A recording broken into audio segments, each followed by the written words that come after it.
আমাদের এই যে টিকিট, আমাদের রাসেল ভাইয়া আজকে টিকিটটা কেটে দিয়েছে আমাদেরকে।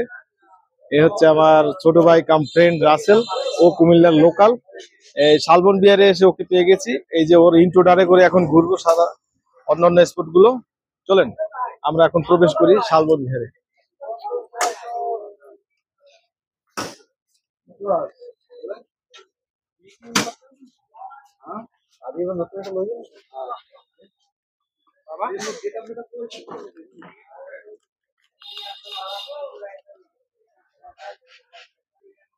এখানে যে কিছু সতর্কীকরণ আছে, এগুলো দেখে আপনারা পারবেন ভিতরে প্রবেশ করবেন এবং এই আইনগুলো মেনে চলবেন। কুমিল্লার ময়নামতিতে খননকৃত যতগুলো প্রত্নতাত্ত্বিক নিদর্শন পাওয়া গেছে তার মধ্যে শালবন বিহার অন্যতম এবং প্রধান বলা যায়। লালমাই পাহাড়ের মাঝামাঝি এলাকায় এই বিহারটি অবস্থিত। বিহারটির আশেপাশে একসময় প্রচুর শাল এবং গজারির বন ছিল, তাই এই বিহারটির নামকরণ করা হয়েছিল শালবন বিহার।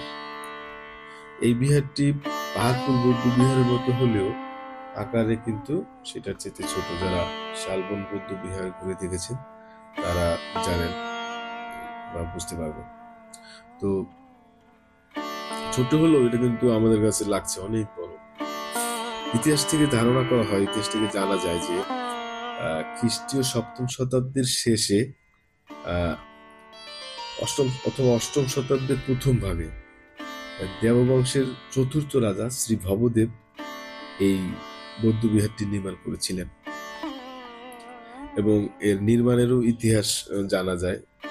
প্রথম, দ্বিতীয়, তৃতীয় এভাবে নির্মাণ করা হয়েছিল, আবার পুনর্নির্মাণ করা হয়েছিল, সংস্কার করা হয়েছিল। সেগুলো ইতিহাস থেকে জানা যায়, যেগুলা আসলে 4র্থ, 5ম সংস্কার পর্যন্ত করা হয়েছিল, যেগুলো 9ম শতাব্দী, 8ম শতাব্দীতে সেই সংস্কার সম্পন্ন হয়েছিল। যাই হোক, এই বিহারটি কিন্তু চতুর্ভুজ আকৃতির এবং এই চতুর্ভুজের প্রত্যেকটি বাহুর দৈর্ঘ্য প্রায় 167.7 মিটার। আর দেয়ালগুলো বেশ সরু, বেশ মোটা। এরকম দেয়াল গুলার ধ্বংসাবশেষ থেকে দেখলাম যে এটার 5 মিটার করে পুরো আছে কোনোটা। আর এখানের যে তথ্য, সেখান থেকে জানতে পারলাম যে এখানে সর্বমোট 155টি কক্ষ ছিল, যে কক্ষগুলোতে সেখানকার সেই সময়ের যে বৌদ্ধ ভিক্ষুরা তারা থাকতেন, তারা বিদ্যা শিক্ষা করতেন, ধর্মচর্চা করতেন। এখানে বসে তারা ওই যে ধ্যান করতেন যার যার কক্ষে বসে। দেয়ালের স্তম্ভগুলো দেখলাম যে খুব মোটা চওড়া।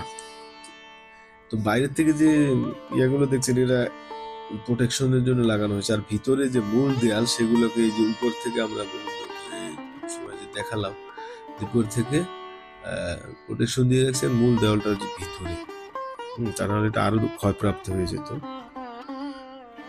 তো এটা খননের সময় এখান থেকে মানে স্বর্ণরূপ মুদ্রা, রৌপ্য মুদ্রা এগুলো পাওয়া গিয়েছে।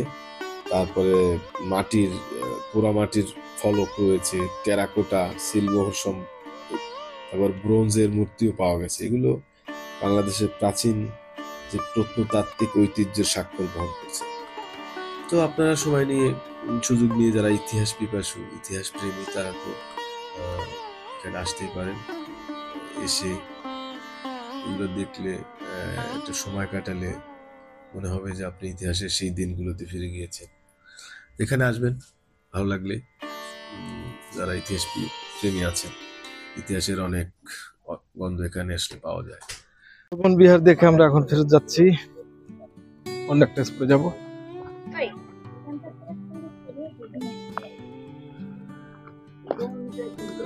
আবার দেখা হবে পরবর্তী আমরা স্পটে গিয়ে। ততক্ষণ পর্যন্ত সঙ্গেই থাকুন।